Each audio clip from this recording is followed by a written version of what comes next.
A special thank you to each of our subscribers who make this channel possible. Here's today's story.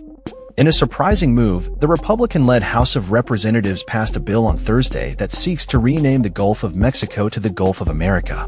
The bill, which passed narrowly with a vote of 211 to 206, is aimed at directing federal agencies to update their documents and maps to reflect the new name.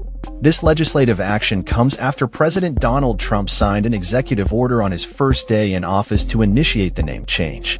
However, the future of the bill remains uncertain as it now heads to the Senate, where its reception is unclear. The Gulf of Mexico, a significant body of water that borders both the United States and Mexico, has been known by its current name for over 400 years.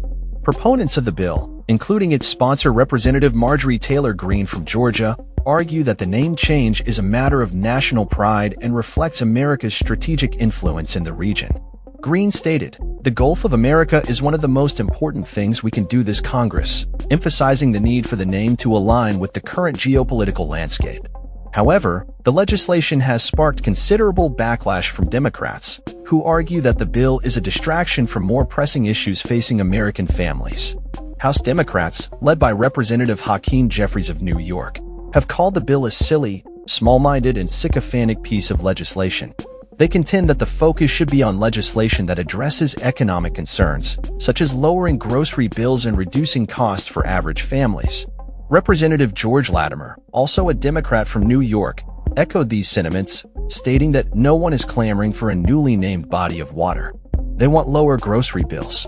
Critics of the bill have pointed out that the name change does not carry any authority beyond the United States, as Mexico and other nations are under no obligation to recognize the new designation. This raises questions about the practical implications of such a name change, and whether it is worth the time and taxpayer resources spent on the legislation. The debate over the bill highlights a broader divide within Congress, with Republicans emphasizing national pride and historical context, while Democrats argue for a focus on immediate economic issues. Representative Virginia Foxx, a Republican from North Carolina, defended the bill by stating, "This legislation recognizes the strategic influence America has over this geography, not to mention the existing economic, cultural, and commercial might that we passively exert on the Gulf." The GOP leadership has actively promoted the bill, claiming that it is a necessary step in recognizing the United States' role in the Gulf region. House Republican Conference Chair Lisa McClain of Michigan stated, "The American people are footing the bill to protect and secure the Gulf of America. It's only right that it's named appropriately." As the bill moves to the Senate, it remains to be seen whether it will garner enough support to become law. The outcome could set a precedent for how the United States approaches the naming of geographic locations and the implications of such changes in a politically charged environment. As this story develops, it is clear that the renaming of the Gulf of Mexico has ignited a fierce debate in Congress, reflecting wider political divisions and differing priorities among lawmakers.